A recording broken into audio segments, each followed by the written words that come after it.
dowladda dalka Itoobiya ayaa Soomaaliland ugu deeqday deeqdan 12 kun oo tan oo iskugu jira 3 kun oo tan oo sareena 2 kun oo tan oo bariisa 100 kun oo tan oo buskudka nafaqaysana iyo welibana 26,676 ka kooban caano daqiiq iyo noocyada kala duwan ee raashinka waxaana dowladda waddanka Itoobiya dhinaceeda ka qayb qaadanaysa sidii loo gaarsiin lahaa dadka abaaraysan ee ku nool dalka Soomaaliland munaasabada deeqdan ugu kala wareegay ayaa waxay ka dhacday degmada Wajaale ee xuduudda labada dal ee Soomaaliland iyo Itoobiya waxaana deeqda dhinaca Itoobiya hogaaminaya wafdi aad u ballaaran oo ka socda dalka Itoobiya halka dalka Soomaaliland hogaaminayay wasiir dowlaha wasaaradda arrimaha dibadda Maxamed Mixilla Boqorre iyo gudoomiye ku-xigeenka guddiga heer qaran ee taakulaynta abaaraha waxa halkaasi ka hadlay gudoomiyaha degmada Tog Wajaale Muuse Cilmi iyo Suldaan Ismaaciil Suldaan Cabdiraxmaan oo ah suldaanka guud ee gobolka Gabiley waxaanu soo dhaweeyeen deeqdani deeq raashina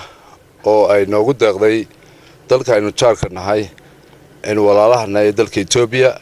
oo aan leenahay dad walaala oo inta iyo in badanba isa siiya ayaynu nahay waxa kale oo halkan ka salaamaya run ahaantii Prime Ministerka dalka Itoobiya oo aan leeyahay mudane Prime Minister aad iyo aad adiga iyo dawladdaada ayaanu diiga mahadcelinaa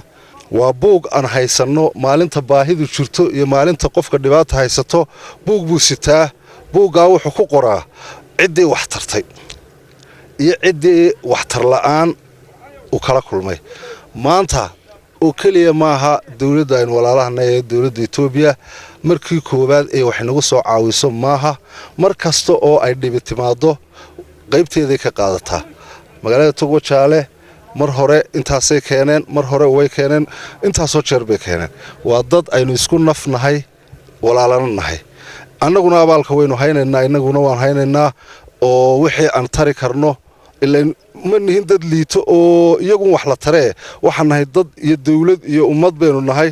nool oo waxna qaban karo waxna tari karo waxna la tari karo markeenna wax baynu taraynaa innaguna insha Allah taala waxa halkaasi ka hadlay Mr. Agese oo ah madaxa xiriirka iyo dhaqaalaha ee safaaradda dalka Itoobiya ku leedahay dalka Somaliland waxaanu yiri As we know, the Ethio-Somaliland relation has its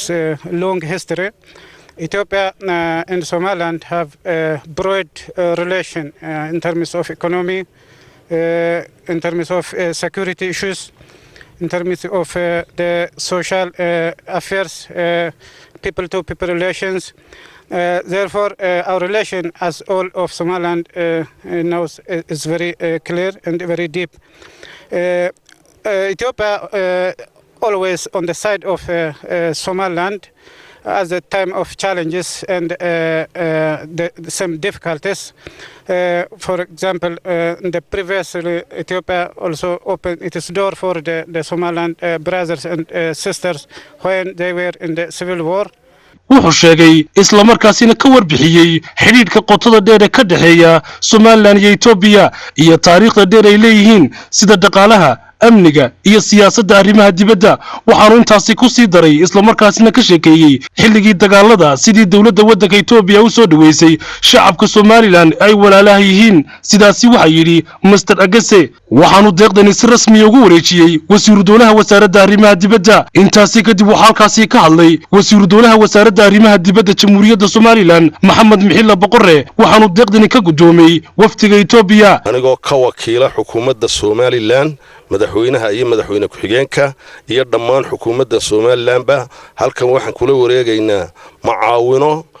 hay nagu caawiyeen walaalaheena Itoobiya labada dawladood ee walaalaha isku dad baan nahay oo waxa weeyaan dadkeen waa koonoo labadii dhinacba waa degan yahay dawladda Itoobiya معاونة مر والبين حسوسنا إن جرب تاجنا وانهم هنغير رئيس الوزراء مدحونا يحكومة ده لما أنتوا بانهم هنغيرنا وهل كان ما تربنا هنا كجودنا أنا قلنا جود جبارة كوريجين دونا هير قررنا هل كان جوكتا مركا واحد ما يجلس يسافرين you can send a message to your prime minister and your government also that we have high thanks to this support donation okay so وحويان أنه ديار بان مر والبا وحنون هاي ولا لسان ولا لون هاي لبضروا ولا لان هاي إذا إسكما كان حيكتو إذا إسكا كان حيكتاين مجرو سدا صار مر والبا إسكو عاونا يقولون مر والبا هاي نوع عاويان gudoomiye ku-xigeenka guddiga heer qaran ee taakulaynta abaaraha Somaliland Sheekh Xasan Cabdisalaan ayaa sheegay in ay deeqdani muujinayso walaaltinimada iyo xiriirka ka dhaxeeya labada wadan ee jaarka ah ee Jamhuuriyadda Somaliland iyo dalka Itoobiya. maanta runtii raashinkaas yaala aad baan ugu mahadnaqaynaa oo runtii aad iyo aad baan ugu mahadnaqaynaa waxaan rajaynaynaa inay noqoto arrin horseed u noqoto taariikh cusub oo runtii ummadda wax u tarta labada shacab u tarta waan ka garaabayaa doorkii ay Itoobiya qaadatay markii civil war ka dhacay eedkii Somaliland iyo si runtii ummadda ugu baxsatay waan ka garaabayaa runtii saas la kaalmooyinka tan ka soo horeeyay Somaliland soo gaaray xagga Itoobiya ka yimid marka anaga gudi ahaan qorshahaygu wuxuu yahay in deeqda ka timid Itoobiya aanu ku dajino wajaale oo aanu ka qaybino oo si deekada berbero kale ay noqoto kalbeedka ka fuliyeelo saas la deeqda raashinka iyana taalo berberana aan gobolada bariga kaga fuliyeelo labadana isku qaybino saas qorshahaygu yahay. Barasaabka xigeenka gobolka Gabiley ahna kusimaha barasaabka gobolka Gabiley Cali Cabdillaahi Cali Case ayaa waxa uu sheegay isla markaasina aad ugu mahadnaqay dalka Itoobiya iyo shacabkooda. Ilaahay baa mahadle mar labaad waxaan u mahadnaqaynaa dawladdan walaalahanahay ee federaalka Itoobiya oo runtii maanta farxad weyn ay noo tahay halkan in wasiir dawladeenu uu kaga wareegay halkan iyo guddiga abaaruhu raashin 18 baabuur saaran oo isjitare la yaala ilaahay idamkii deeqdaasi oo xilligii ugu habboonaydna soo gaadhay waxaan ballan qaadaynaa anagu haddii aanu nahay guddida maamulka gobolka iyo guddida taakulaynta abaaraha gobolka iyo maamulka degmada Wajaalaba in aanu xafidi doono ilaahay idamkii.